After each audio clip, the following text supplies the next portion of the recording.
Olá, tudo bem?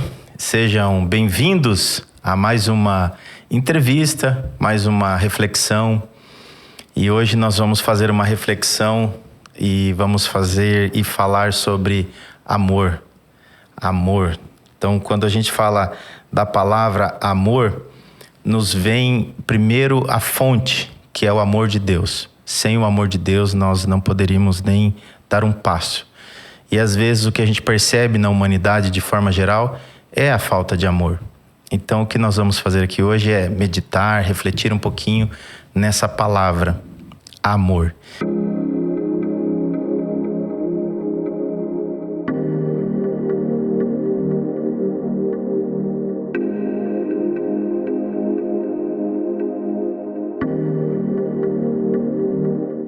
E convidei uma pessoa para estar aqui comigo.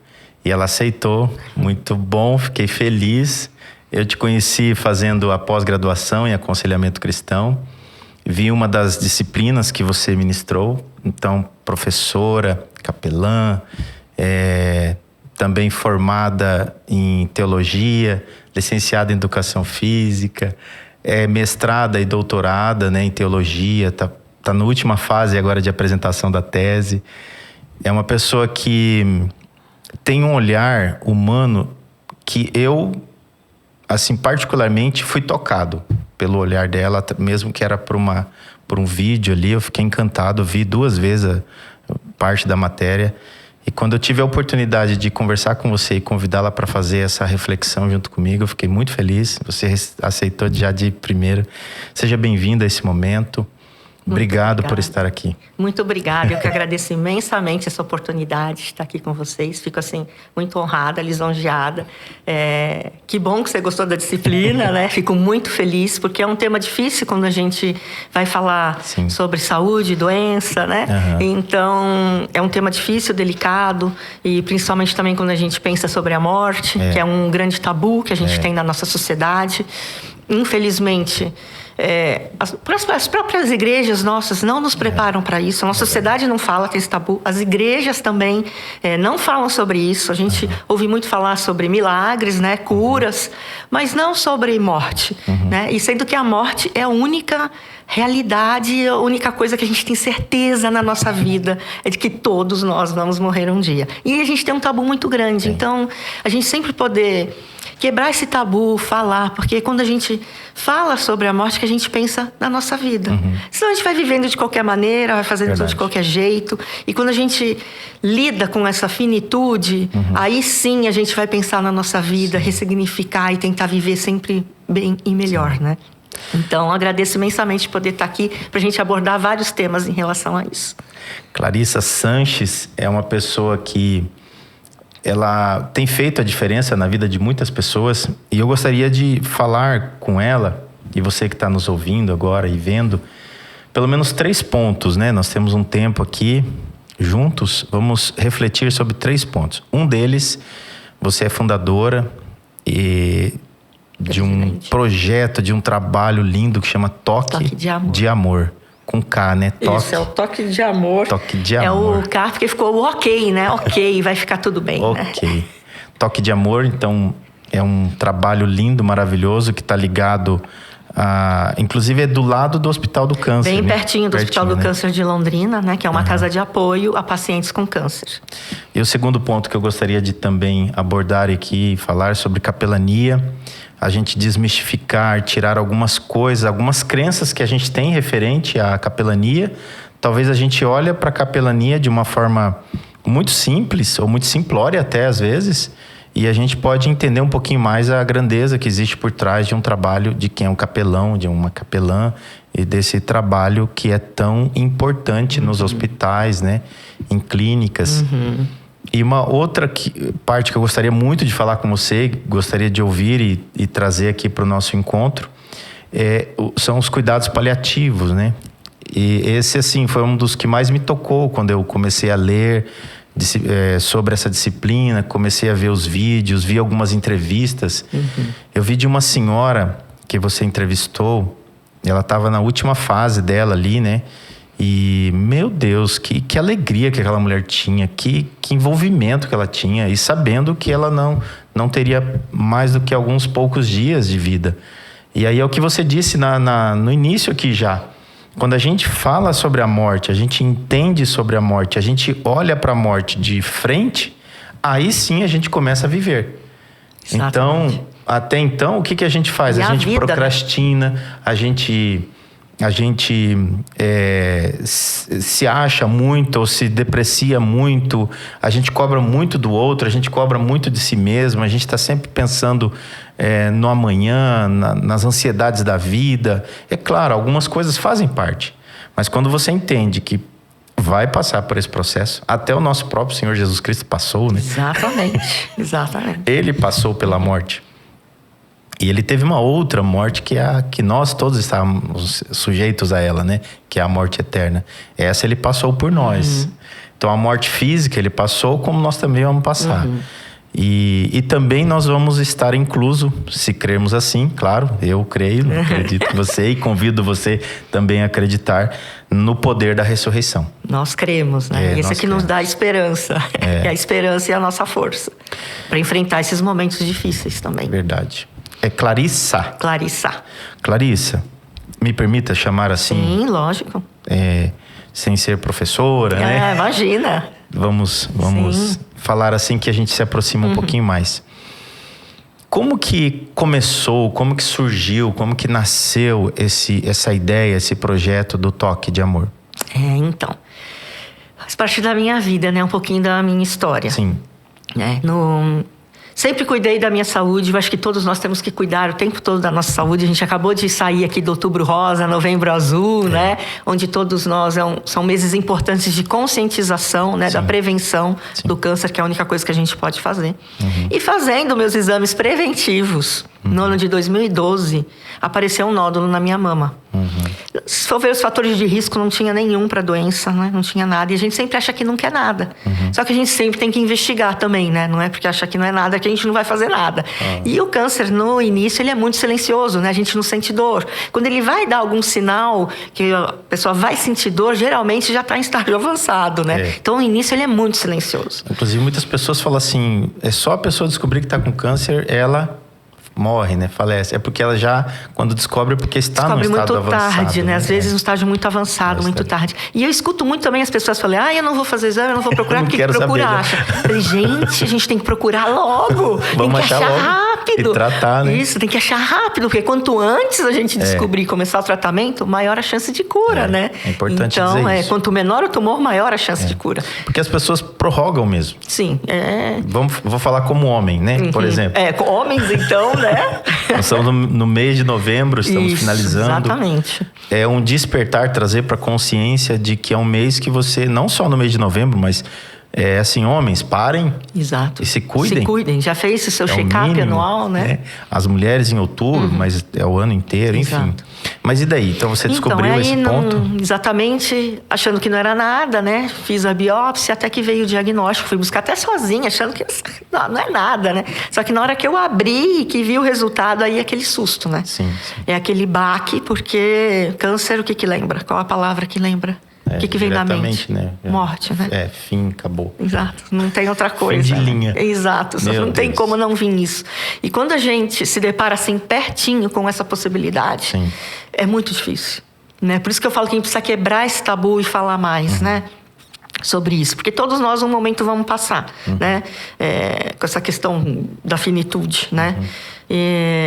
Então isso foi um baque muito grande, é muito difícil. Eu ficava imaginando como vou chegar em casa, né? Contar para o meu marido, para os meus filhos, né? Que eu estava com câncer. Então, um momento bem difícil. Atrás? 11 anos. 11 anos. Então, um momento, toda vez que eu lembro, né? Vem a memória, não tem como, até me emociona um pouco, porque são momentos muito difíceis, né?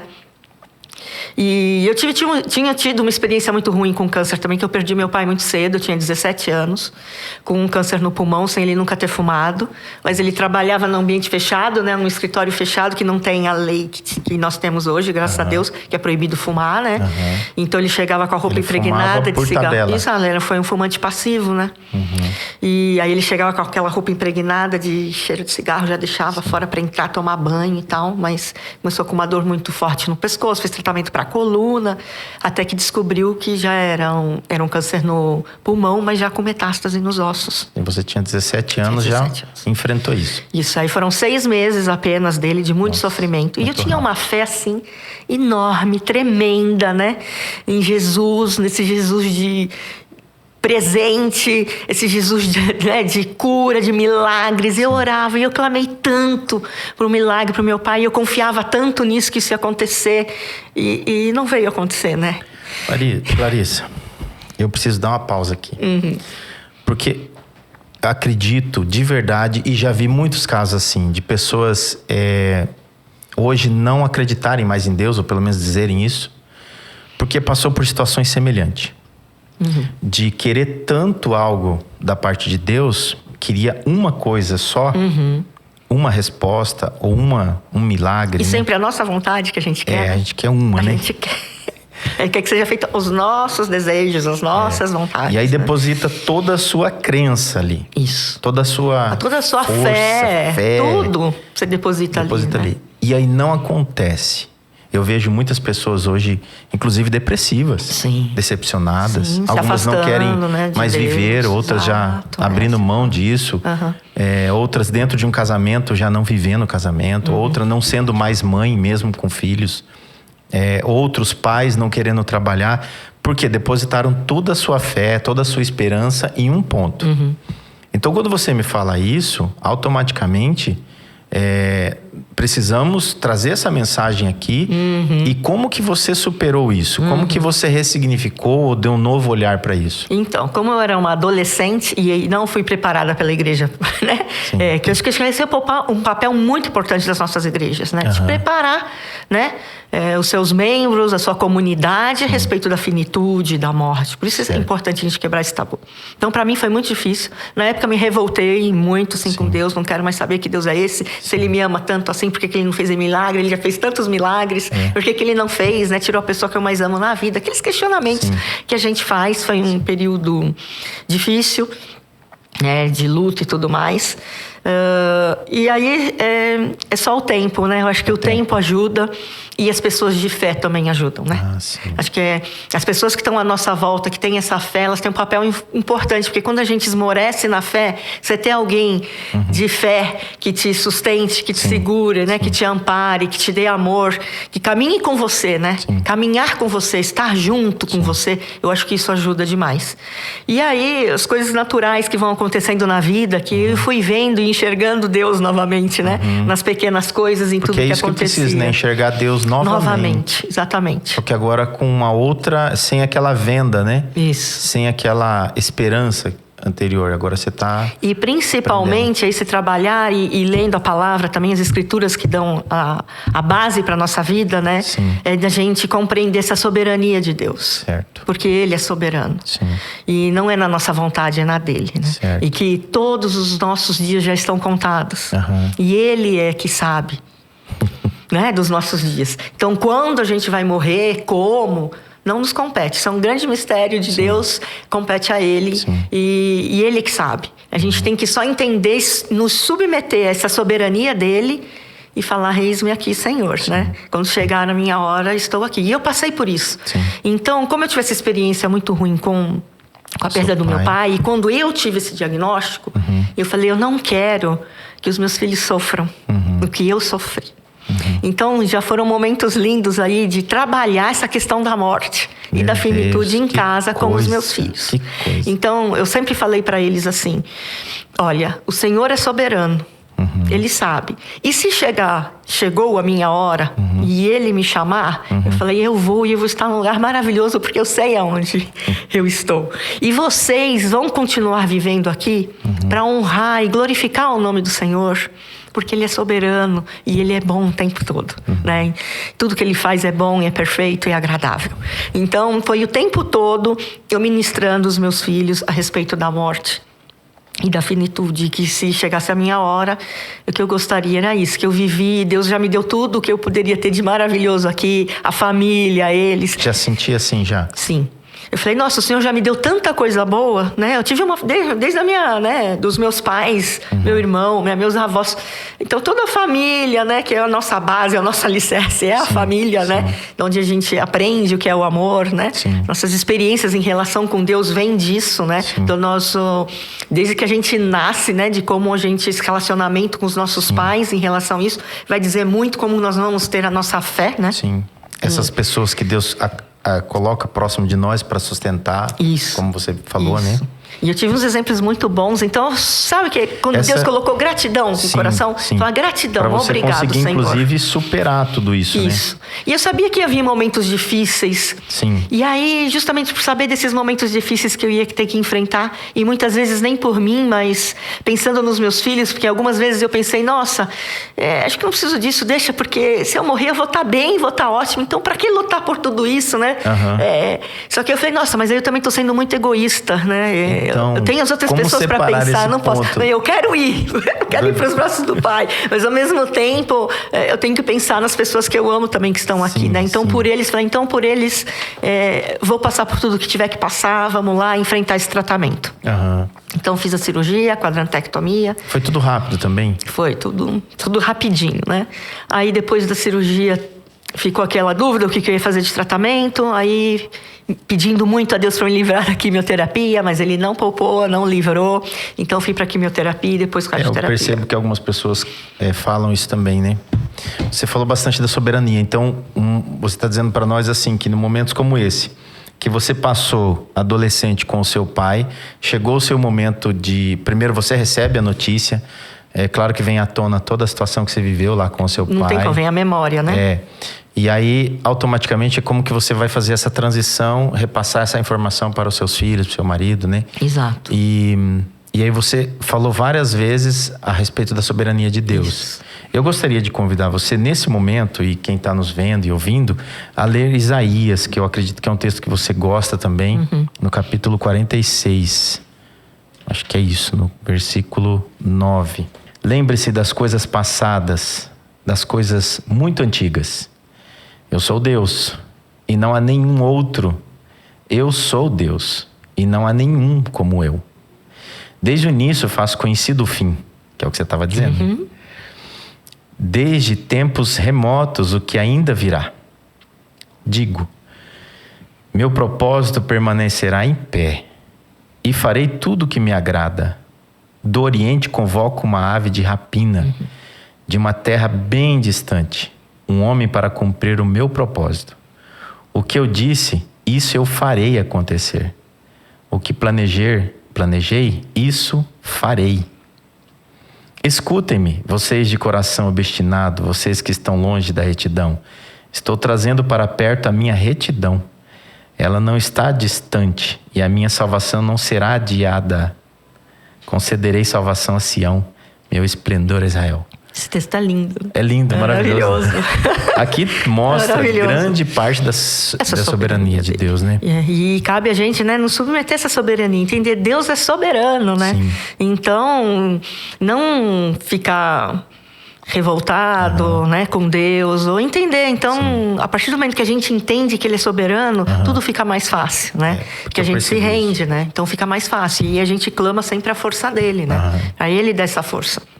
E aí, o que aconteceu? E aí foi assim, né? Foi clamando, pedindo força para Ele, para todos os momentos que eu ia ter que enfrentar. A gente sabe que a gente ouve muito falar de quimioterapia, né? Sabe como é que é? Dos efeitos colaterais, a gente fica com medo. E eu tinha todos eles. É enfrentar aquilo que a gente não sabe o que vai enfrentar. O desconhecido, isso dá medo, né? Enfrentar o desconhecido dá medo. Então, tudo que vier de informação é muito importante. Porque conforme você vai tendo as informações, você vai ficando... O medo vai ficando de lado, né? Vai te dando mais coragem. E você sabendo que aquilo é o processo, né? E aí, então, fui para quimioterapia. Não foram momentos fáceis, foram momentos difíceis. Vem a questão da queda dos cabelos.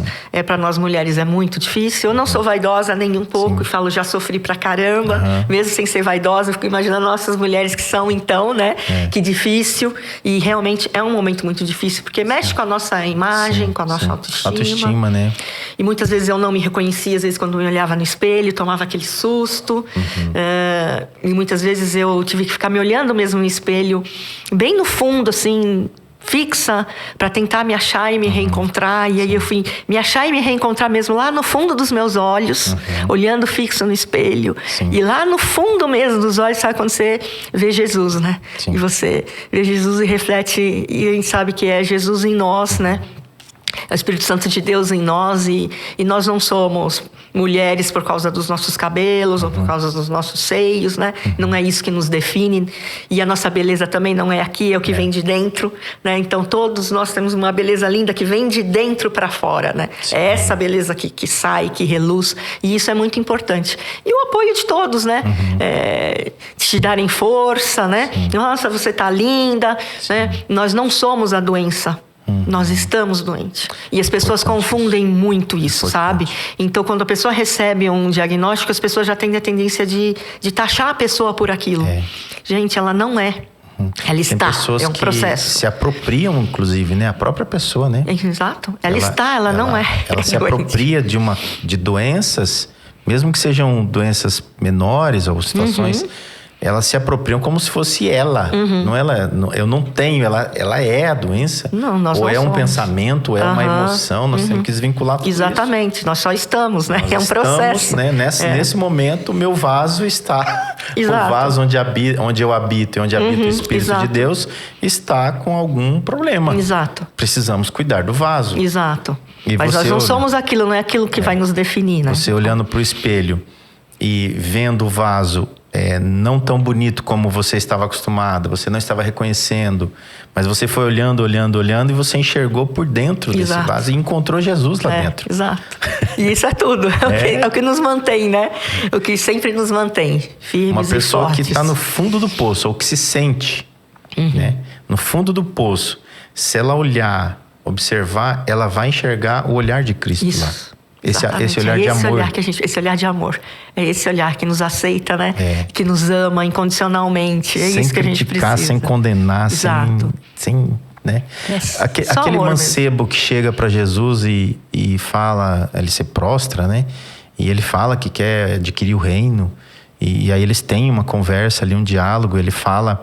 Jesus fala para ele, ele fala da lei, né?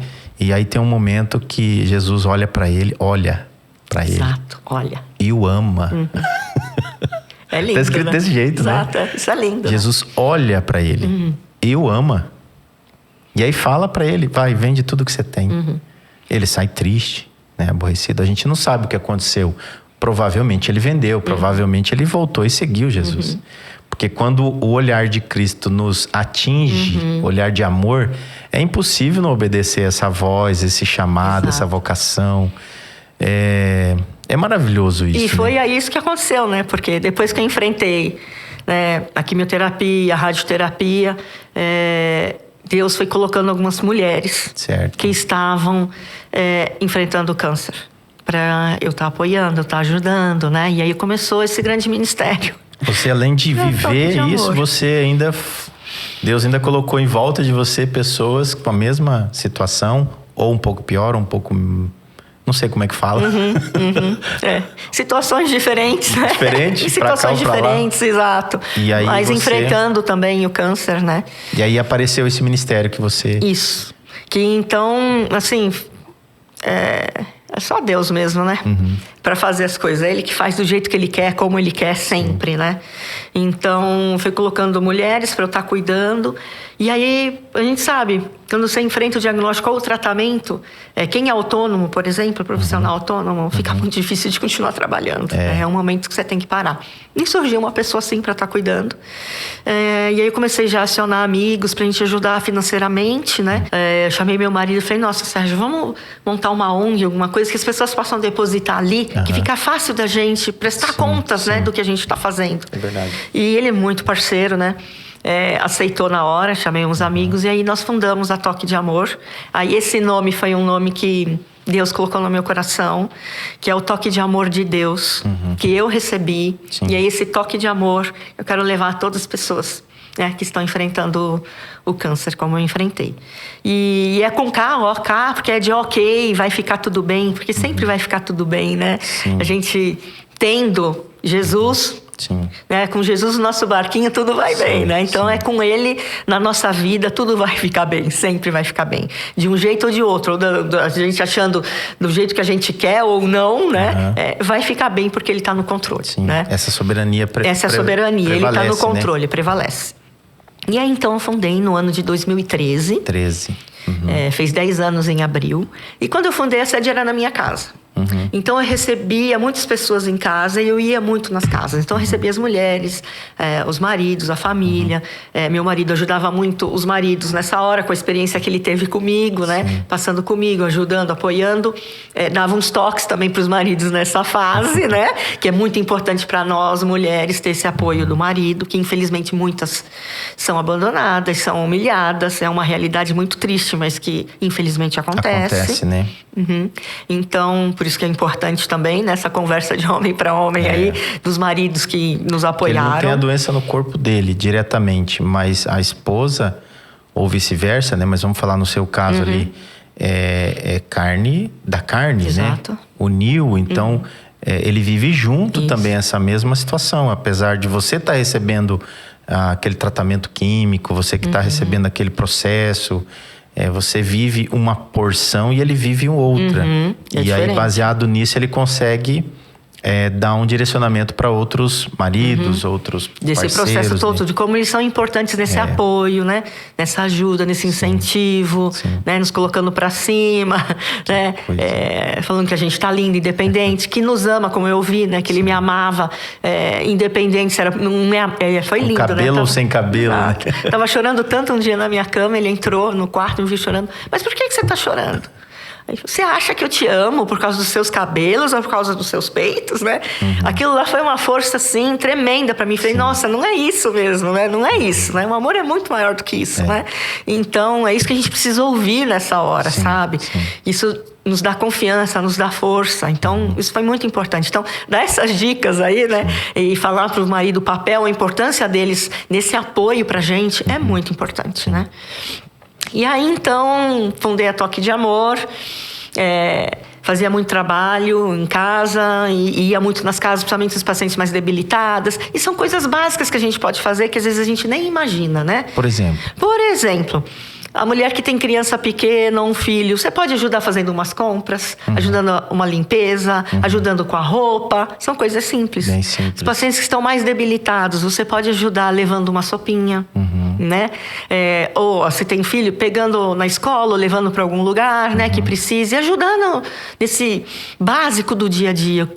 Perguntar o que eu posso fazer para te ajudar, o que você está precisando nesse momento, né? E precisam, né? Precisa. E às vezes coisas pequenas, mas que ajudaria muito aquela pessoa naquele momento. E às vezes as pessoas não falam, porque também ficam constrangidos, não querem pedir, sabe? Aí isso e outras coisas chamam muita atenção. Eu falei, nossa, eu preciso de uma casa pertinho do Hospital do Câncer. Para poder... Foi daí que surgiu a ideia. Eu preciso de uma casa pertinho do hospital para poder atender mais pessoas e ajudar mais as pessoas, né, nesse processo. E aí comecei a orar. Toda vez que eu ia no hospital, eu andava aquele quarteirão orando, falando, Senhor, prepara uma casa. Aí às vezes eu ia, via o preço do aluguel, me assustava um pouco. Falei, nossa, né? É pesado.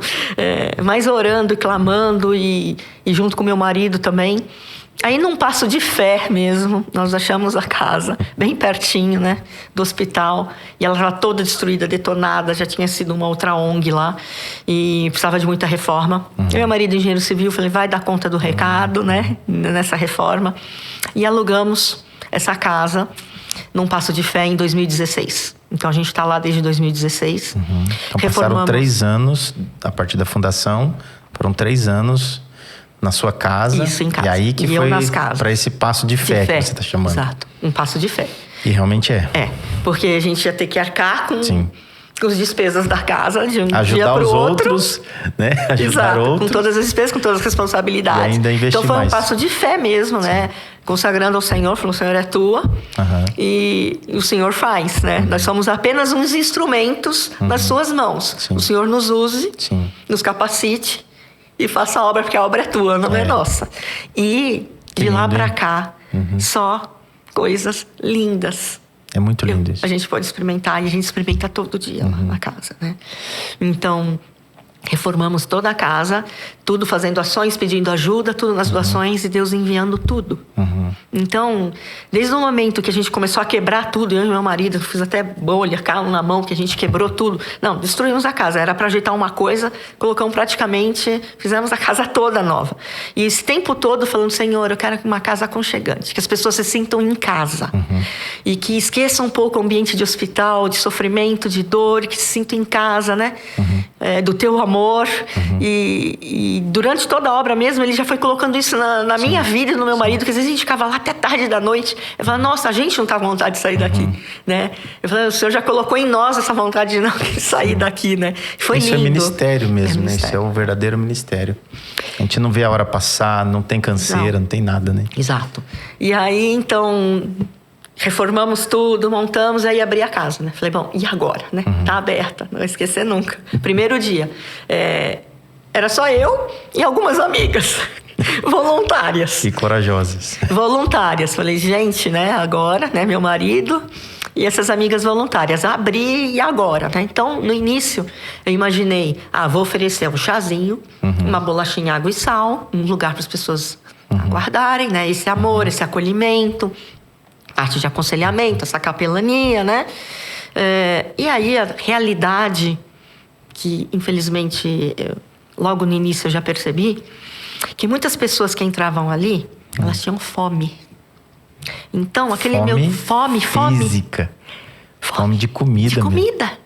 E eu ofereci o chazinho e uma bolachinha, água e sal. Era só ou um cafezinho. Certo. Aí eu fui até conversar com uma nutricionista, né? Na época eu trabalhava lá no hospital. O que eu poderia fazer, né? Que as pessoas tinham fome. Ela falou, reforça isso daí, né? Então reforça. Então aí começamos a reforçar a partir de então. Então a gente tem o chá, tem o café, tem o leite, tem o café com leite, tem um achocolatado, tem a água de coco, tem o sanduíche, pão com presunto e queijo, ou se a pessoa quer só com queijo, ou só com presunto do jeito que a pessoa quer, um bolinho, fruta. Então a gente começou a reforçar essa parte de alimentação, porque as pessoas tinham fome. Agora, você imagina ser bombardeado de medicamento durante um tratamento com fome. Meu Deus, meu Deus. E muitos, a gente é um polo aqui. Então, vem muitas pessoas de longe, de outras cidades, que saem, às vezes, 2 horas da manhã de casa para chegar aqui cedo. Algumas dependem de ônibus da prefeitura. Tudo transporte da prefeitura das cidades, né? Sim. Deixa eu só dizer, tem várias pessoas que estão nos vendo, pessoas de todo o Brasil, pessoas de fora do Brasil, da Europa, tem gente da Filipinas vendo nós, tem gente dos Estados Unidos. Nossa, que bacana. Graças a Deus é um público bem amplo. Nós estamos falando de uma casa que foi alugada. Alugada. E aí iniciou ali um lugar que já existia há 3 anos, esse ministério, e ali deu continuidade num ministério que chama Toque de Amor, ao lado do hospital, que é o Hospital do Câncer em Londrina, né? Isso. Que é aqui em Londrina, que é de Londrina. Alguns chamam ele de... O nome dele correto é do hospital? Antônio Marçal, né? Não, é o Hospital do Câncer de Londrina. HCL é esse mesmo. Então, HCL é o ICL, Instituto do Então, Câncer. em Londrina tem esse Hospital do Câncer e próximo ali tem essa casa, que é a casa onde tem esse Toque de Amor, que você estava dizendo que algumas pessoas... E eu vou dizer algo que aconteceu comigo um dia. Eu fui fazer uma revisão para motorista, né? Uma atualização na carteira. E aí foi próximo do hospital, desse hospital. E eu estacionei o carro, até eu achei que o pessoal... Quando eu estacionei, achei que o pessoal veio pedir para eu tirar o carro. Porque eu fui chegando e um carro saiu. E aí eu falei, olha só, surgiu uma vaga bem de onde eu preciso, né? E estacionei. E achei que vinha um pessoal... pedir para eu sair, né? Falei, acho que eu fui atrapalhar, né? Aí eu falei, eu vou sair. A pessoa, não, nós viemos te oferecer um leite, um achocolatado. Eu falei, ué, que estranho. A gente estranha, né? Que estranho. Eu falei, mas por que isso? Aí falaram que era do Toque de Amor. Nossa, fico até emocionada agora. E faz tempo, não faz pouco tempo, não. E aí eu tomei naquele dia, se eu não me engano, foi o café com leite. Eu tomei o café com leite, que delícia. E aí, alguns anos depois, a gente ainda não tinha o Meditafé, ainda a gente falava meditação cristã e reflexão bíblica, que é o que a gente tem. Quando a gente estava começando, E aí um dos eventos que eu fiz foi um workshop, convidei amigos, pessoas de várias, conhecidos nossos, clientes, e nós fizemos uma arrecadação e foi toda direcionada para o toque de amor. Então, esse eu falo que é o agir de Deus, né? Ele você que faz, nem sabe. Então. E as coisas estão acontecendo. É Deus, né? É só Deus que faz, envia, toca, né, nas pessoas e as coisas chegam. Então, e assim, sempre assim, muitas vezes, na hora que a gente está mais precisando, chega exatamente o que a gente está precisando. Então é lindo agora, de viver isso. Quando você fala toque de amor, quando vocês estavam construindo ali, reformando, mexendo na reforma, e vocês colocavam esse amor porque vocês receberam, a gente só tem amor para dar porque a gente recebe. Exato. Não tem como de nós mesmos, né? Então, quando alguém toma desse cafezinho, desse achocolatado, ele recebe amor. Sim. Por mais que é físico, né? Porque nós oramos para Deus abençoar o alimento, né? Provavelmente o pessoal que faz ali também. Então, eu quis abrir essa experiência que eu tive, porque você veio falando, né? E aí eu tô lá visualizando e eu lembrei desse momento. Que lindo. E daí, o que aconteceu? Então, aí nós reforçamos os lanches. Então, a gente tem... É uma casa de apoio de passagem, as pessoas passam um dia, porque já tem outras casas que as pessoas podem dormir, principalmente quem é de longe, faz radioterapia que é todo dia. Certo. Eu falei, a gente não quer competir com ninguém, a gente quer oferecer um serviço que não existe, né? Sim. Até então, não tinha nenhuma casa onde as pessoas pudessem passar o dia. Porque antes, o que acontece? O hospital não comporta o número de pessoas lá dentro. Não tem como alimentar todos eles que estão ali também. E muitas pessoas ficavam na rua, tinha uns bancos de cimento. As pessoas ficavam ali passando mal, às vezes vomitando, deitado. É no calor, é no frio, não tinha lugar para ficar. Então, a casa é com esse intuito que as pessoas ficam. Então, cedinho, as pessoas já chegam, já tem o seu café da manhã, né? Prontinho, já ficam, porque assim, às vezes eles têm que chegar cedo, saem de madrugada, tem que chegar cedo, porque tem que pegar a senha no hospital, tem que fazer o cadastro, tem que fazer triagem, até dar o horário do seu atendimento. Então, é um entra e sai o dia inteiro lá na casa, né, em relação a isso. E durante todo o dia, a pessoa vai se alimentar. Tem sempre coisa lá para ela comer. E todo esse acolhimento, que é muito importante, esse amor. Então, tem essa sala, a gente tem uma sala mais reservada, com cadeiras do papai, onde os pacientes mais debilitados, ou com dor, ou tem que fazer uma alimentação via sonda, tudo. Então, tem uma sala já mais reservada para isso. Temos uma outra sala que é da parte do aconselhamento também. E nessa sala tem um cantinho da beleza, onde a gente também cuida das mulheres. Então, nós doamos lenços, turbantes, né? Damos dicas aí de maquiagem. Doamos perucas de cabelo natural. Tem uma parceira, então a gente recebe doação de cabelo. A parceira faz, às vezes tira a foto dela antes de começar o tratamento. Dou para essa parceira, com os cabelos que a gente doa. Ela faz a peruca igualzinha do cabelo da mulher, já para ela se sentir... igual, não ter aquele choque, já vai pôr a peruca igualzinha, era o cabelo dela. Então, todo esse cuidado é muito importante, né? Eu tenho essa sala mais reservada para isso. E da parte de aconselhamento também. E oficinas de trabalhos manuais, que ajuda a passar o tempo. Profissionais que vêm ajudar, também voluntários, né? Dar palestra, porque tudo informação é importante. Então, por exemplo, dentista que vai... dar dicas da higiene bucal, como higienizar os cuidados que tem que ter. Aí nós doamos, tem lá sempre pasta de dente, escova de dente, né? Da importância dos cuidados básico com a boca, ali. exato.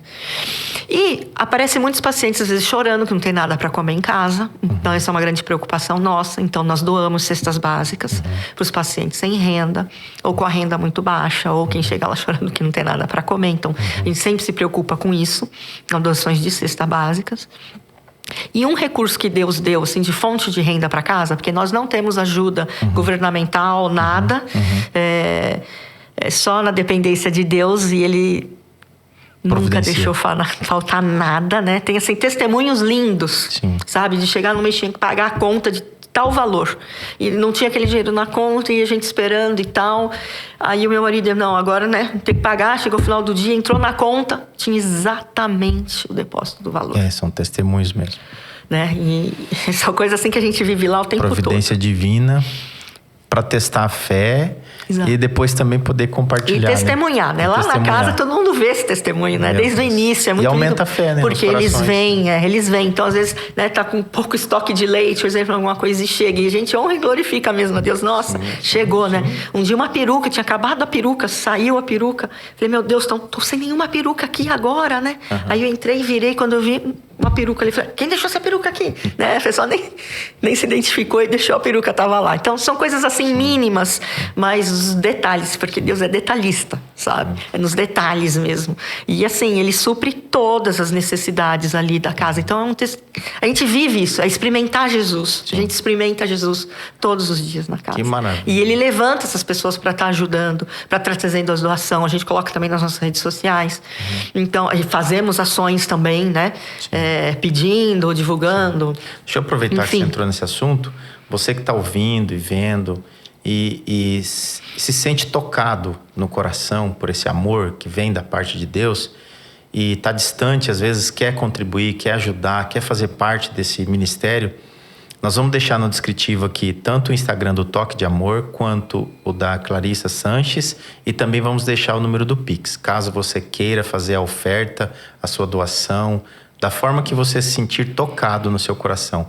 Contribua, porque é um trabalho realmente que é lindo, maravilhoso e tem uma transparência por trás de tudo isso.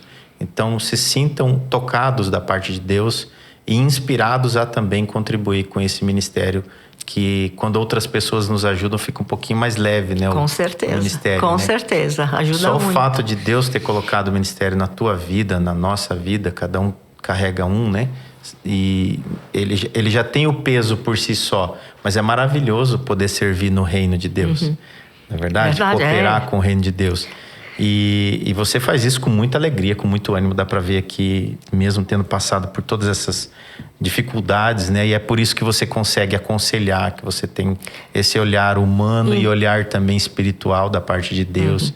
Então, só que é a partir daí que eu fui me dedicar ainda mais aos estudos. Ah, foi assim que startou os seus estudos. Isso, a partir daí, então, eu vi a necessidade de eu me aprofundar e estudar mais para poder acolher e atender melhor os pacientes. Porque quem está olhando para uma mestrada, doutorada, mestra, né? Mestra, doutoranda. É professora, é capelã. Então tem todo um envolvimento, né, por trás disso. Tem muito, né, estudo para poder acolher melhor os pacientes. Porque a gente lida com pessoas que estão enfrentando uma doença ameaçadora da vida. Então, tem a questão da finitude, de lidar com isso, que é muito importante.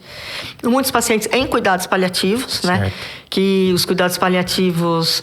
eu falo que eu sou uma paliativista, fui fazer me apaixonei tanto pelo tema, pelo assunto, né? De estudar e de ver na prática também. Fui fazer uma especialização multiprofissional em cuidados paliativos, para poder entender mais entender mais esse universo, conhecer e desmistificar os cuidados paliativos, que as pessoas... Porque isso foi uma coisa que acontece muito lá na casa. De que quando eles chegam lá chorando, destruídos, porque eles foram encaminhados para os cuidados paliativos. Então, eu faço um trabalho lá de desmistificar tudo isso. Nossa, que ótimo, que maravilha. Então, porque os cuidados paliativos são para qualquer doença ameaçadora da vida, desde o diagnóstico. Então, o que é paliativo?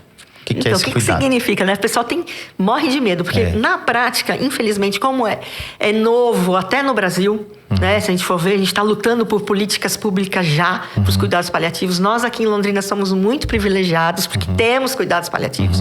Muitos lugares aqui pelo Brasil não tem, né? Faltam profissionais qualificados também para isso. Então tá crescendo inclusive muito na área da medicina, né? Isso, médicos, na medicina. Então falta, né? Profissionais da saúde, né? Toda a área. Enfermeiros. Pastoral. Sim, falta muito. Então tá crescendo. Por isso que eu fui estudar também a respeito. Tá crescendo e é muito importante, né? E algumas faculdades já estão colocando na própria grade os cuidados paliativos, na graduação, né? Que é muito importante isso, porque... é qualquer doença que ameace a vida. E tem que ter os cuidados paliativos. O que é os cuidados paliativos? Né? Para melhorar a qualidade, tirar a qualidade da vida. E dentro do conceito dos cuidados paliativos, vai englobar também o cuidado espiritual. Sim. Porque na prática, assim, a pessoa recebe a notícia que ela tem um prazo. Então. Acabou. Então, quando é encaminhado, geralmente na prática, quando é encaminhado para os cuidados paliativos, muitas vezes acontece... Aí por isso que as pessoas que chegam chorando, apavoradas, porque fui escolhido cuidados paliativos para morrer. Né? Agora eu vou morrer, agora é o fim, estou próximo da morte. Essa é a notícia, né? Acabou. Estou próximo da morte. Questão de dias, meses ou anos, mas acabou. É assim, não tem mais o que fazer da parte da medicina.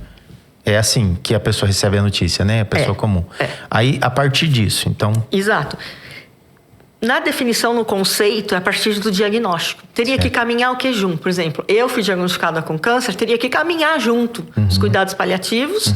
Então, é um tratamento curativo, né? Mas os cuidados paliativos estão junto. Certo. A partir do momento que o tratamento deixa de ser curativo, ou seja... na medicina, né, o tratamento, os medicamentos não estão mais fazendo efeito. Né? Não é mais tratamento curativo. Então, no caso do câncer, quando a gente tem as metástases, Certo. não é mais tratamento curativo, é um tratamento paliativo. Só que esse tratamento paliativo pode durar muitos anos. Entendeu? Não é porque você foi para os cuidados paliativos que você vai morrer amanhã. Né? Então, pode durar muitos anos. E deve. Esse é o certo. Sim, né? Durar sim. muitos anos para trazer o quê? O cuidado paliativo vai trazer qualidade de vida. Porque se a pessoa não tem isso, ela antecipa essa... Né? Porque daí ela realmente se entrega. E aí, o que ela poderia levar 10, 15, 20, 30 anos para acontecer, ela antecipa para 6 meses, para 3 meses, às vezes para 15 dias, né? E faltou o quê? Um cuidado, né? Exato. E esse cuidado é muito importante, porque você pode deixar de fazer coisas que iam te prejudicar mais do que trazer benefícios. Sim. Né? Ou então, durante o seu tratamento, os sintomas, as coisas que estão acontecendo, ele vai controlar melhor esses sintomas, esses efeitos, né? Ou seja, é para trazer vida, Sim. qualidade de vida. Aí quando você falou até que você viu lá no vídeo a pessoa, né? Sim. Então, em cuidados paliativos, a fala, porque é a vida. Nossa, eu vi Entendeu? muita vida. Até o seu último suspiro, a vida. E os cuidados paliativos, ele preza por isso, é trazer vida. E dentro dos cuidados paliativos e estudos, a gente tem um projeto lá na Toque de Amor que chama Palisonhos. Existe vida. Então, o que você quer fazer? Quais são os seus sonhos? O que você quer realizar ainda? Né? Tem coisas que dá para você fazer e realizar. Então, a gente tem esse projeto Palisonhos, que é tentar ajudar e realizar esses sonhos das pessoas. Com todos esses profissionais envolvidos. Sim, mas às vezes a gente pensa, nossa, sonhos, a gente vai pensar, nossa, né? Qual o seu sonho? Qual o sonho? Os nossos sonhos muitas vezes passam, né? Uma casa nova, Sim. um carro novo. Depende do contexto e o momento da vida, né? Nos cuidados paliativos, os sonhos são tudo. muito simples e muito fáceis. Muda tudo. Então, por exemplo, eu te dar um sonho de uma paciente. Ir numa churrascaria. Então, dá para realizar esse sonho. Sim. Então, levamos na churrascaria. Sim. Amou, né? Comeu pra caramba. Falei, vai passar mal depois. Porque nem tava comendo muito, Sim. mas queria. Era aquela, sabe? Aquele sonho dela. Ela nunca queria tinha sentir ido. aquilo lá, queria ir. Nunca tinha ido. Nunca. Então, são coisas simples. O último que a gente realizou, que foi há pouco tempo, ela queria ir num hotel com uma família. Com a família. Né? Num resort. Aí ela viu, queria no Água-Ativa até. Realizamos o sonho. Meu Deus. Ela coisa foi. linda. E Deus providenciou tudo. Sim. Sabe? Deus deu tudo na realidade. Você me fez lembrar de um filme que eu assisti faz uns 10, 15 anos que eu assisti esse filme. Não lembro se 12 ou 13 anos. 2 atores bem famosos. Eu não lembro o nome do filme agora, mas talvez sim. você vai lembrar. Um era o diretor do hospital e o outro era um negro pobre. Isso. E eles ficaram no mesmo quarto. E cama lado a lado. O diretor do hospital não se conformava, porque como é que ele estava ali? Ele queria uma ala exclusiva, mas não tinha como colocar ele em outra... E aí eles ficaram juntos. E um dos pontos foi esse que é o Morgan Freeman, né? Isso. Ele pede pro outro, que já tá desanimado e tal, o outro que aparentemente, por ter tido dinheiro, tanta coisa, inclusive era médico, né? Era um diretor do hospital... já não tinha mais sonhos, desejos. E ele fala, escreve aí uma lista. Isso. Se não me engano, é 30 o bucket itens. list que a gente chama. A bucket list, onde a pessoa escreve os sonhos de coisas que ela ainda quer realizar E aí antes ele de coloca morrer. aí. E aí isso ele é não importante, conseguia. porque isso traz vida. Sim, coloca aí. Ele não conseguia. E aí o Morgan inspirou ele. Falou, eu quero, por exemplo...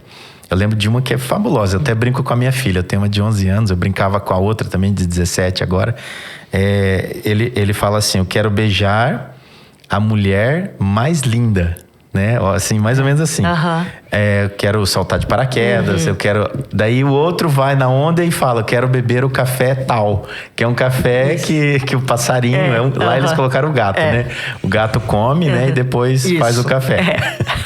Então eles fazem uma lista, os dois. Isso. E o filme vai desenrolando e eles vão Realizando. efetivar. Porque eles estavam na cama, os dois, de repente eles estavam realizando. Então, a partir dessa esperança, que é o que você está falando agora, né? E aí, quando chega nesse ponto que eu vou beijar a menina, a moça, a mulher mais linda, ele beija a neta dele, né? É lindo isso, é tocante.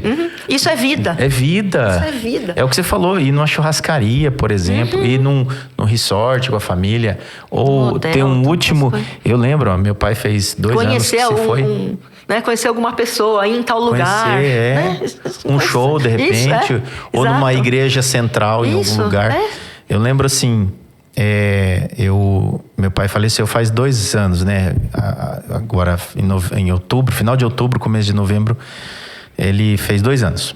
E eu lembro que na semana que aconteceu o fato dele ter levado ele para o hospital e ele ter falecido, na semana eu senti um toque, né? Eu senti um impulso e eu fui almoçar com ele durante a semana. Eu fui lá na casa. E eu, nesse dia, eu ligava pra minha mãe não atendia. E meu pai não gostava de telefone, assim, de contato. E nesse dia eu liguei no telefone dele. Ele atendeu na primeira, né? Eu liguei pra minha mãe várias vezes, que eu queria ir lá. E eles não estavam em casa, né? Naquele horário. Aí eu liguei, ele atendeu, ele fala, fi. Ele fala, fi, né? E aí eu falei, nossa, o senhor atendeu? Ele falou assim, sim, o que você quer? Eu falei, eu quero almoçar com o senhor hoje. Ele falou, então pode vir já que eu vou te esperar. Aí cheguei lá, minha mãe fez um arrozinho, um feijão, e ele pediu para fritar frango, o frango frito, né? Era o que ele mais gostava. E aí eu, assim, almoçando ali com ele, eu até tirei uma foto, ele não gostava muito de foto, essas coisas, eu tirei uma foto do prato e aí a mão dele assim no fundo. Eu tenho essa foto aqui. Então, assim, foi o último almoço que nós tivemos juntos, eu e ele. Então é um almoço marcante, né? E teve um momento que ele tava olhando para mim assim, tava eu e minha esposa, durante a semana. Então o que eu quero dizer assim? Às vezes a gente parar na nossa rotina, o que a gente tá fazendo, o que a gente tá correndo tanto, parar e fazer isso, né? Não que a pessoa pensando, ela vai morrer amanhã. Faz isso como amor mesmo. E eu fui lá e eu olhei para ele tava olhando assim para mim, sabe? Olhando assim para minha esposa. Eu até brinquei com ele, porque meu pai foi criado numa situação bem difícil, né? Com 3 anos de idade, o pai dele foi embora de casa. Então ele sofreu bastante. Então ele não sabia transmitir amor. Então ele não tinha essa facilidade, né? De abraçar, de dizer que eu te amo, essas coisas. Mas eu aprendi a conviver com isso e também a lidar com isso e estimular ele a expressar mais amor. E aí, nesse dia, ele tava olhando pra mim, olhando pra minha esposa, daí eu olhei pra ele assim, né? E senti o amor dele por nós. Falei, o senhor tá amando nós, né? Aí ele encheu o olho de lágrimas, escorreu assim, tem coisa que não dá pra explicar. Então eu lembro muito bem desse dia, sabe? Eu lembro muito mais desse dia do que os 9 dias que ele passou dentro do hospital, a fase que ele passou lá. E é isso que a gente tem que trazer mesmo, esses momentos na memória, não, né? Os momentos bons. E assim, quando a gente tem esse toquinho de falar, vou fazer, eu vou ali, vou dar uma palavrinha, vou ligar, vou até ali. A gente tem que fazer. Sabe por quê? Porque pode ser a última vez. A gente nunca sabe. A gente não sabe o minuto seguinte. A gente não sabe o que pode acontecer. E se tem esse toquinho, se Deus colocou no seu coração, faça. Às vezes a gente fala, nossa, eu tô sem tempo, ou tô correndo, não vai dar. Que seja 5 minutinhos do seu dia. Faz a diferença. Porque na vida da gente, na dele. Esses 5 minutinhos pode fazer toda a diferença na vida da outra pessoa e da sua. E pode ser os 5 minutos mais incríveis da sua vida. Para mim foi. Então, foi o almoço... O melhor almoço que eu tive em toda a minha vida nos últimos tempos. Por isso que a gente tem que fazer. Já tive vários. A gente tem que fazer. Não pode deixar para amanhã ou deixar para depois o que a gente pode fazer hoje e agora. Toda vez que eu sinto falta dele, né? Porque é normal, né? Todas as vezes que eu sinto falta dele, eu lembro daquele olhar dele. Então, eu acredito que isso tem a ver com o trabalho que vocês fazem, a capelania, esse paliativo. Isso. Eu fiquei com uma paciente que era sozinha, não era daqui de Londrina. As 2 últimas semanas dela, internada no hospital, nos cuidados paliativos. Ela era sozinha. Isso eu falo, aqui o hospital, a gente é muito privilegiado de ter isso, né? Eles ganharam uma doação que é uma casa grudadinha do hospital. Então não é dentro do hospital uma ala assim do hospital, né? Como eu sou capelã voluntária em outros hospitais também. E geralmente é no andar do hospital, né? Tem uma ala de cuidados paliativos. Aqui a gente tem um privilégio que é uma casa. Você Você não precisa entrar dentro. Não, você entra, ela é na casa. Você entra por dentro do hospital. Certo, mas é a estrutura de uma casa e é uma casa. Entendi. Então a pessoa se sente em casa. Para os próprios familiares também poder ficar mais e se sentir em casa. Então tem os quartos, tem a enfermagem, né? Tem os leitos, os quartos, mas tem uma cozinha, uma copa coletiva, onde você pode levar coisas para a pessoa comer, pode deixar ali na geladeira, então pode pegar a qualquer momento. Tem uma salinha de visitas com uma televisão, uma estrutura de casa, sabe? Isso também traz conforto, né? Tanto para a família como para o paciente. E essa paciente, um dia, ela estava com muita vontade, foi a última refeição dela. Ela queria era no meio da tarde. Estrogonofe com batata frita, não batata palha. E eu tava lá com ela. Aí eu liguei pro meu marido, cara, arruma aí um estrogonofe, traz pra cá. Mas não é com batata palha, cara, é com batata frita. E geralmente vem com batata palha, né? E era no meio da tarde. Aí lá vai o engenheiro correr atrás Exato. Então ele foi lá pegar, vinha com a batata palha. Eu falei, não, batata palha não. Aí meu filho foi para outro lugar, aí meu filho foi comprar batata frita em outro lugar para trazer. E a gente fez. Essa, falando que é o que fica, marcante, né? É o marcante. Foi a última refeição dela. Nem comeu muito, comeu pouco, mas era aquilo que ela queria, né? Sentia aquele gostinho, aquele sabor. Nem foi na janta, nem no almoço, foi à tardezinha. No meio da tarde. Foi no meio da tarde. E é isso. Então, cuidados paliativos tem esse cuidado, né? De trazer vida para a pessoa que ela quer. Eu lembro a gente brindando com suco de uva. A gente fez um brinde lá, até com outra colega que estava no quarto, né? Outra paciente. Nós brindamos ali com suco de uva a vida. Sabe? Olha só. E a pessoa sabendo que ela não ia voltar mais para casa, né? Por isso que eu falo, e brindando a vida. Brindando a vida. Então, enquanto tem fôlego, tem vida. A vida. Aí a gente fala, não tem nada para fazer. O médico, não tenho mais nada para fazer para você. Isso é o que o cuidado paliativo abomina. Sempre tem o que fazer. Há o que fazer e sempre tem o que fazer até o último suspiro. Inclusive a família, né, precisa ter essa consciência, né? Quem aí entra então todos os meus estudos que foi para os cuidados paliativos, a doula da morte, que é muito...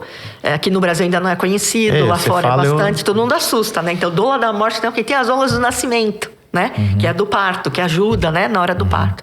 E tem as doulas da morte, que ajuda nessa partida. Porque do mesmo jeito que a gente vem, né? Que a gente nasce, que tem um respiro, na hora de morte a gente está voltando, né? Então também é um nascimento, só que para, né? É uma outra... Exatamente, né? O contrário. Então tem as doulas da morte também que ajudam nesse processo, que é a pessoa que vem de fora, com esse olhar para ajudar também nessa passagem, a quebrar tabus com a família, de falar sobre a morte também. Então tem todo esse estudo e preparo para isso como também. Se fosse um parto invertido. Isso, exatamente. Um parto invertido. E, dentre esses estudos também, uma coisa que eu aprendi e que faço lá com os pacientes também é a terapia da dignidade. Que é um trabalho lindíssimo, que lá fora já é muito conhecido. Os profissionais da saúde fazem bastante. E aqui a gente está começando. E é um trabalho lindíssimo.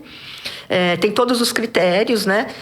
De elegibilidade para fazer com o paciente, tudo. Mas, assim, é uma entrevista... onde eu gravo, com perguntas norteadoras, onde a pessoa vai contar a sua história de vida, trazer à memória as coisas, fazer esse registro, e vai deixar palavras para as pessoas que ela ama. Então, o que ela imagina para o futuro? Trabalhando a dignidade dela e dignificando outras pessoas que vão vir e ver. O que ajuda também muito no processo de luto. Sim. Né? Sim. Então, ela está deixando. Então, isso gera muita vida para a pessoa nesse processo. Muitos familiares, às vezes, chegam e falam, nossa, o que você fez com ele? Tá outra pessoa, porque traz vida. Sim. Né? E eu também vi assim na prática até aumentar a expectativa de vida, porque traz tanta vida que até de alguns casos eu percebi aumentar a expectativa de vida da pessoa, sabe? De tanta vida que gera. E assim, a gente constrói um documento legado. Então, eu transcrevo literal a entrevista, depois formo um texto, faço a devolutiva com a pessoa. Eles se emocionam demais, porque é lindo demais. Imagina. Se ouvindo, né, e vendo. É lindo demais. E aí, tira a coisa, põe, ajusta, até ficar do jeitinho que a pessoa quer e deseja. Aí ela escolhe a capa. Faz dedicatória. Então, fica um trabalho lindíssimo, onde fica com essa pessoa e ela deixa, depois, quando partir, para quem ela quer deixar. Né? Porque nem todo mundo tem a oportunidade de ter um último diálogo, Nossa, né, eu falei, com a como pessoa. eu queria ter isso do meu pai, sabe? Né? Nossa, sabe, contando a história de vida dele, tudo, o que ele imaginava, desejava, o que ele aprendeu da vida, o que ele imaginava pra gente, né? Enfim, tantas coisas lindas e isso proporciona. Então, esse é um outro trabalho lindo Você tá que falando a gente pode aí, proporcionar. Me veio à mente aqui. Então, Paulo foi um especialista em capelania. Com certeza, né? Um especialista em dignidade, né? Esse cuidado, terapia da dignidade, né? Esse paliativo. E ensinou Lucas a ser também. E Lucas sendo médico. As cartas pastorais ali que Paulo envia, principalmente a Timóteo, ele gera esperança, né? Sempre. Sofra comigo, eu tenho isso, eu tenho isso. E falando assim, ó, eu queria muito estar aí com vocês, mas eu não vou poder ir agora. Mas traga para mim a capa, traga para mim. Quer dizer, sempre ligado a alguma esperança. Esperança. Espero muito estar convosco em tal situação. Então, assim, ele sempre criando e inspirando eles a continuarem, mesmo pessoas morrendo. Naquela época morria muita gente cristão, era o tempo todo. Né? Quem já assistiu o filme que fala Paulo e tem o Lucas ali, um diálogo, e não sei, pelo menos na Bíblia eu não achei aquele diálogo, mas dá a impressão que teve sim. O Lucas, que escreveu o Evangelho, que escreveu Atos, ele falando com Paulo, questionando Paulo lá na prisão, a respeito do amor de Deus, cadê o amor de Jesus Cristo? Paulo falava do amor de Cristo, né? E cadê esse amor? Pessoas estão morrendo, mães estão perdendo os filhos, vendo os filhos, né? E tanta coisa. E aí Paulo, nesse filme, dá como se fosse uma bronca, né? É aí que tá o amor. É aí que tá. Né? Você deve ter visto muitas famílias, maridos deixando a esposa e tantas outras coisas, filhos desacreditando na mãe que tá lá no hospital, ou no pai, no avô, e pessoas abandonando a família porque acha que já não serve para mais nada, né? E Paulo dizendo para nós assim, o amor. É o amor. É o amor.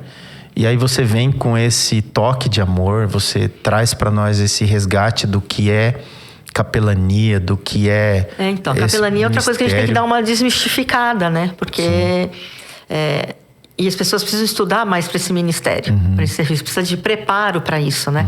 Infelizmente aqui no Brasil a gente está melhorando, está caminhando, está evoluindo, mas ainda é muito trabalho voluntário, né? E precisam de pessoas mais capacitadas, estudadas, né? Para fazer parte mesmo do organograma, né? do hospital, né? Como um profissional. Então por isso precisa desse estudo, ser um profissional.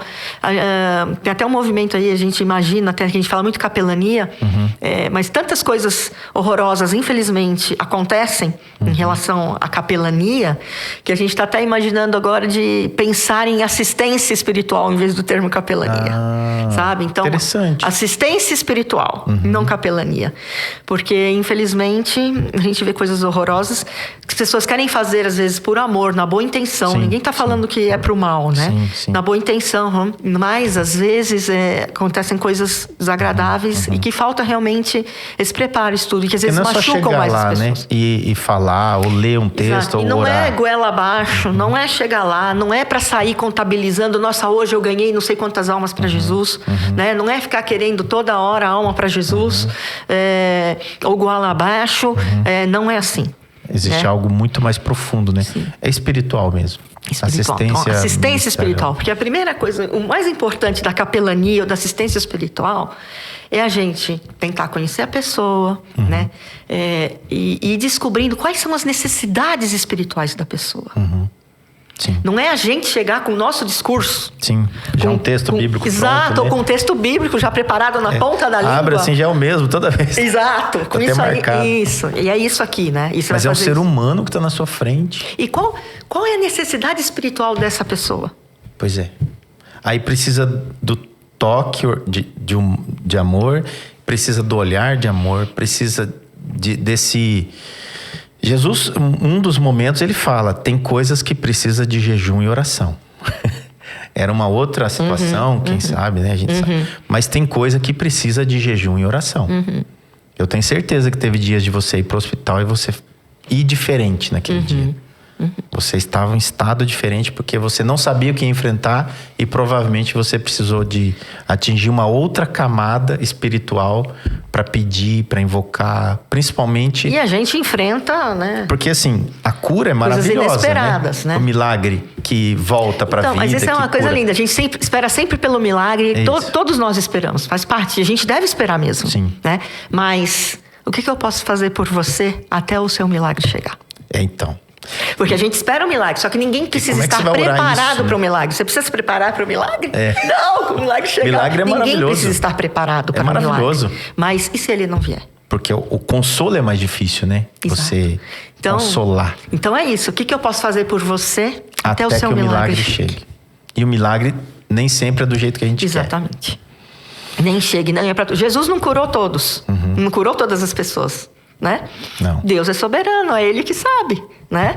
Então, todos nós, a gente crê, a gente pede, mas enquanto esse milagre não vem... O que eu posso fazer por você? Baseado nisso, você pode olhar para aquela câmera. Se você pudesse dar um conselho para quem está te vendo, te ouvindo, que conselho seria esse?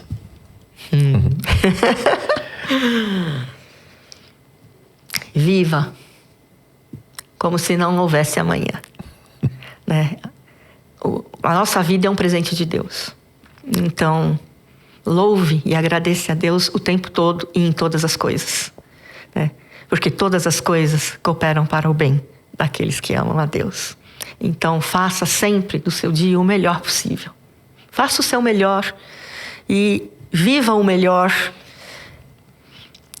Pense no outro, olhe para o outro.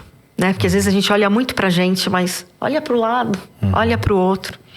Que com certeza isso vai fazer uma grande diferença na sua vida. Sim. Se doe mais, né? Que também você vai ressignificar muito a sua vida e encontrar um sentido para sua vida, porque todos nós precisamos encontrar um sentido para nossa vida.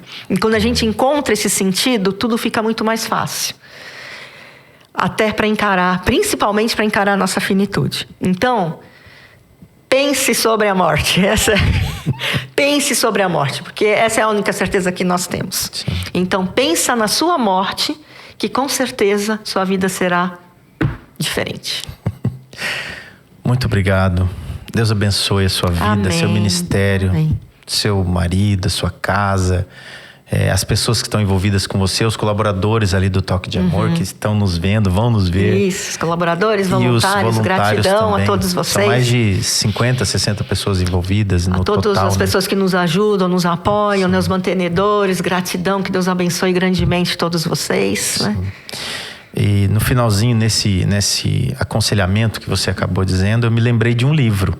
O livro chama A Última Grande Lição. É do Mitch Albom. Ele fala de um professor. E ele teve esse professor que tinha algumas características, mas depois de bastante tempo ele se forma, se torna jornalista, né, o rapaz. E ele encontra esse professor, só que daí já está numa fase, tem uma doença. Eu posso falar doença terminal? É assim o termo? Pode, né? Eu vou aprender, tá? Vou aprender. E aí esse professor ele visita todas as terças durante um período. E ele vai ensinando sobre... Cada encontro é uma mentoria. Cada encontro e é um cuidado paliativo também invertido. Exato. Invertido. Que o professor estava se despedindo, mas estava vivendo. E ele vai ensinando sobre perdão, sobre amor, e vai indo. E um dos pontos é sobre a morte. Quando chega nesse ponto, ele fala, não, você precisa aprender. E uma frase que ele diz é assim... porque o rapaz quer falar, né? Jovem, jornalista, né? Queria falar. Ele falou, não, só ouve. Hoje você só ouve. E porque quando eu me for, e eu me vou, né? Todos nós vamos. Vamos. Você pede para me enterrar embaixo, no alto de um monte, embaixo de uma árvore. Aí você senta embaixo da árvore na sombra. E aí você fica falando e eu vou te ouvir. Mas hoje você me ouve. Então, assim, é um livro fantástico. A lindo. Última grande lição. É lindo. E tem a ver com esse trabalho também desse finalzinho que a gente está falando, que as pessoas passam, nós vamos passar, todos, tem gente passando agora, e todas as famílias, de forma direta ou indireta, acabam passando por isso. E o que nos dá força e esperança para enfrentar isso, né? Isso que nos dá força e a esperança maior. É a palavra de Deus, no que a gente crê, que sabe que aqui não é o fim e que tem algo muito melhor nos esperando, né? Jesus lá, de braços abertos. Isso aqui é a nossa esperança maior, de que um dia estaremos todos lá na casa do Pai. Então, é o que nós queremos. Exato, é o que a gente crê. E essa é a nossa esperança maior. E é isso que nos dá força total para viver hoje. Para partir em paz. E partir em paz, né?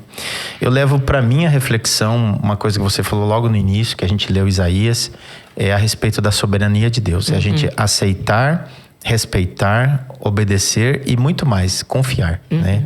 Nessa soberania dele, porque ele sabe exatamente o que ele está fazendo. Na própria oração do Pai Nosso, né? Às vezes a gente esquece, né? Seja feita a tua vontade. E não a minha, né? Exato. Que a gente pede, mas a gente não pode esquecer. Pai, seja feita a tua vontade. A tua vontade. Jesus ensinando a gente a falar isso. Exatamente. Vamos praticar mais isso, né? Deus abençoe mais uma vez. Obrigado. Obrigada. Deus abençoe vocês por estarem aqui, vendo, ouvindo. E gostou? Curta, compartilhe, mande para o máximo possível de pessoas que você acredita que precisa ouvir essas palavras, essa mensagem. E esteja conosco sempre, tá bom? Deus abençoe e fique na paz.